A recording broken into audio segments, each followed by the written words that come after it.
अस्सलाम वालेकुम। उम्मीद करता हूँ आप सब खैरियत से होंगे। Welcome to the YouTube channel principles of law. आज का हमारा टॉपिक है स्टेट वर्सेस डोसो। ये केस लॉ है जिसको हम कॉन्स्टिट्यूशन के सब्जेक्ट के अंदर बेसिकली डिस्कस करते हैं, क्योंकि ये कॉन्स्टिट्यूशनल हिस्ट्री में काफ़ी अहमियत रखता है केस लॉ। सबसे पहले इसका इंट्रोडक्शन डिस्कस कर लेते हैं। स्टेट वर्सेस डोसो एक कत्ल केस है जिसमें एक बंदा कत्ल करता है डोसो नाम का, और वो बलूचिस्तान का रिहायशी है। उसको सज़ा दी जाती है लोया जिरगा की जानिब से एफसीआर के तहत। जो एफसीआर है वो फ्रंटियर क्राइम रेगुलेशन, उधर के जो इलाके का एक कानून है उस दौर का, ये उसके अकॉर्डिंग इसको सज़ा देते हैं। लेकिन जो उसके रिश्तेदार हैं वो लाहौर हाई कोर्ट में अपील फाइल करते हैं, और हाई कोर्ट उस लोया जिरगा के फ़ैसले को डिनाई कर देती है और उसको बरी कर देती है। फिर आगे फेडरल गवर्नमेंट अपील फाइल करती है फर्दर सुप्रीम कोर्ट में, तो supreme court Lahore high court के फैसले को डिनाई करते हुए उसको फिर सजा दे देता है। इस केस की बेसिकली अहमियत इस वजह से है क्योंकि इसका कुछ डायरेक्ट रिलेशन जो मार्शल लॉ है सिकंदर मिर्जा का, जो उसने 7 अक्टूबर 1958 को लगाया था, उसके साथ कुछ कनेक्शंस मिलते हैं। नेक्स्ट हेडिंग है बैकग्राउंड ऑफ द केस के डोसो नाम का एक बंदा जो बलूचिस्तान के ज़िले लोरा लाई में रहता है, वहाँ पे वो कत्ल कर देता है और उसे वहीं पे गिरफ्तार करके लोया जिरगा के हवाले कर दिया जाता है। अब वहाँ का जो कबायली निज़ाम है उसके अंदर फ्रंटियर क्राइम रेगुलेशन 1901 का लॉ चल रहा है और वो उसके अकॉर्डिंग उसको सज़ा दे देते हैं। लेकिन जो डोसो के रिलेटिव्स हैं, रिश्तेदार हैं, वो लाहौर हाई कोर्ट में रिट पिटिशन फाइल करते हैं लोया जिरगा के फ़ैसले के ख़िलाफ़। लाहौर हाई कोर्ट केस की समाअत के बाद कॉन्स्टिट्यूशन ऑफ पाकिस्तान 1956 के तहत जो लोया जिरगा का फ़ैसला है उसको डिनाई करते हुए फ़ैसला डोसो की फेवर में कर देता है और डोसो को बाइज़्ज़त बरी कर देता है। लाहौर हाई कोर्ट फैसला करता है कि जो एफसीआर है वो गैर आइनी है, अनकॉन्स्टिट्यूशनल है। इस वजह से फेडरल गवर्नमेंट फिर अपील फाइल करती है हाई कोर्ट के फैसले के खिलाफ सुप्रीम कोर्ट में, और सुप्रीम कोर्ट फिर फेडरल गवर्नमेंट की फेवर में केस को डिसाइड करता है, मतलब डोसो को दोबारा से सज़ा सुना देता है। नेक्स्ट हेडिंग है facts of the case, arrested and conviction of डोसो। कि जो डोसो नाम का बंदा बलूचिस्तान के ज़िले लोरा लाई में कत्ल करता है, उसे अरेस्ट करके तो लोया जिरगा काउंसिल ऑफ एल्डर्स जिसको इंग्लिश में कहते हैं उनके हवाले कर देता है। वो लोया जिरगा उसे सेक्शन 11 एफसीआर 1901 के अकॉर्डिंग चार्ज करता है, सज़ा सुनाता है। नेक्स्ट हेडिंग है पिटीशन इन हाई कोर्ट अगेंस्ट एफसीआर। के जो डोसो के रिश्तेदार हैं वो लाहौर हाई कोर्ट में रिट पिटीशन फाइल करते हैं लोया जिरगा के फ़ैसले के ख़िलाफ़, और वो कहते हैं कि जो डोसो को सज़ा सुनाई गई है सेक्शन 11 एफसीआर के तहत वो गलत है, वो वॉइड है। क्यों? क्योंकि जो उस वक़्त कॉन्स्टिट्यूशन है 1956 का, उसका आर्टिकल 5 और 7 कहते हैं कि हर बंदा बराबर है कानून की नज़र में, equity before law and the equal protection of law. तो ये जो सेक्शन 11 है एफसीआर का, ये अगेंस्ट है आर्टिकल 5 और 7 के। तो इस वजह से जो सज़ा सेक्शन 11 के अकॉर्डिंग सुनाई गई है वो गलत है, क्योंकि कोई भी जो कानून है वो कॉन्स्टिट्यूशन के अंडर आता है, उसके सबॉर्डिनेट है। इस वजह से एफसीआर भी कॉन्स्टिट्यूशन के सबॉर्डिनेट है। तो अगर कोई चीज़ कॉन्स्टिट्यूशन के ख़िलाफ़ जा रही है तो वो वॉइड है। इस वजह से ये सज़ा जो सुनाई गई है वो भी वॉइड है। नेक्स्ट हेडिंग है decision of Lahore high court.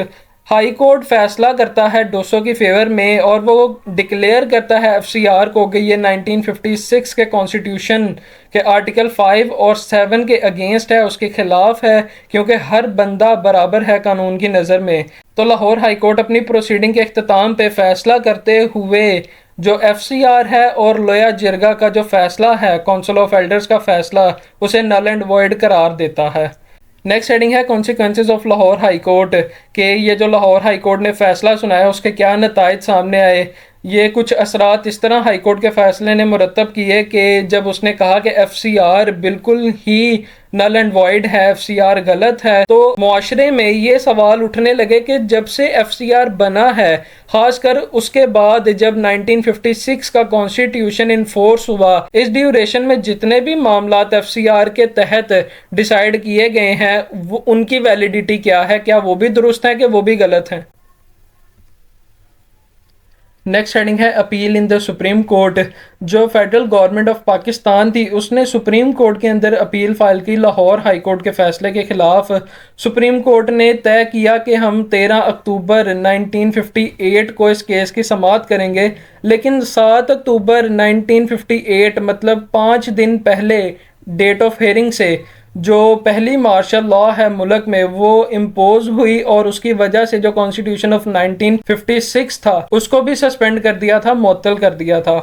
Next heading है प्रोमलगेशन ऑफ मार्शल लॉ कि जब 7 अक्टूबर 1958 को जो सदर पाकिस्तान है सिकंदर मिर्ज़ा वो डिक्लेयर करते हैं मार्शल लॉ मुल्क में, और वो अयूब खान को चीफ मार्शल लॉ एडमिनिस्ट्रेटर बना देते हैं और सारी जो इख्तियारात हैं वो उनको सौंपते हुए खुद साइड पे हो जाते हैं, और जो सेंट्रल और प्रोविंशियल लेजिस्लेचर है उसको भी डिसॉल्व कर दिया जाता है और 1956 का जो कॉन्स्टिट्यूशन है उसको भी एब्रोगेट कर दिया जाता है। नेक्स्ट हेडिंग है laws continuance in force order October 11 1958। Martial law लगने के 3 दिन बाद एक law continuance in force order जारी किया जाता है जिसमें तमाम जो कवानीन हैं उनको वैलिडेट करार दिया जाता है सिवाय कॉन्स्टिट्यूशन ऑफ पाकिस्तान 1956 के। इस लॉ के मुताबिक जितने भी कवानीन हैं जिसमें FCR भी शामिल है वो भी वैलिडेट करार दिया जाता है, और जो जुरिस्डिक्शन है तमाम अदालतों की उनको भी रिस्टोर कर दिया जाता है। जब मार्शल लॉ इम्पोज हुआ तो उनको मुअत्तल कर दिया गया था।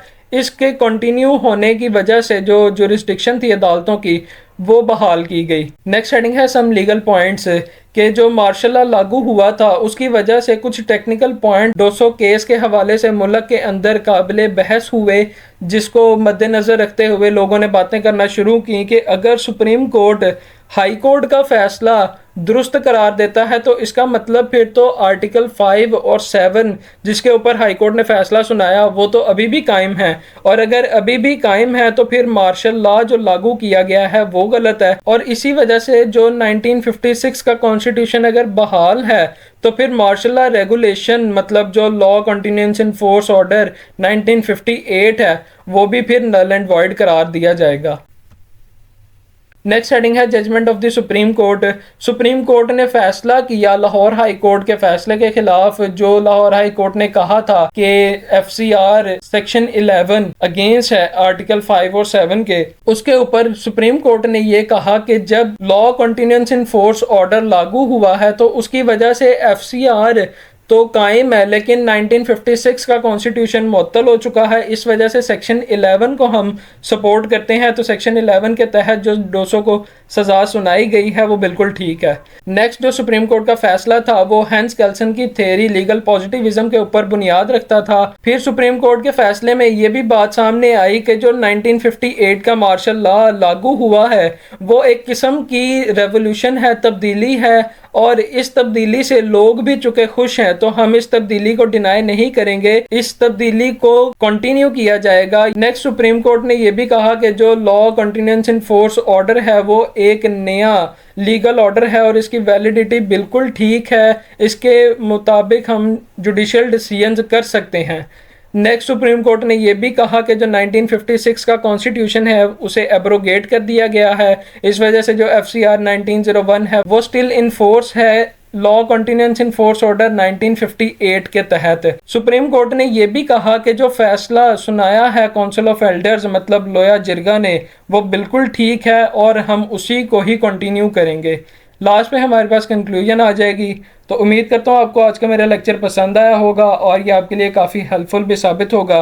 जाते जाते आपसे रिक्वेस्ट है कि चैनल को सब्सक्राइब करें, बेल आइकन पर प्रेस करें और इस वीडियो को, इस केस लॉ को भी अपने दोस्तों के साथ शेयर करें। जज़ाकल्लाह, अल्लाह हाफिज़।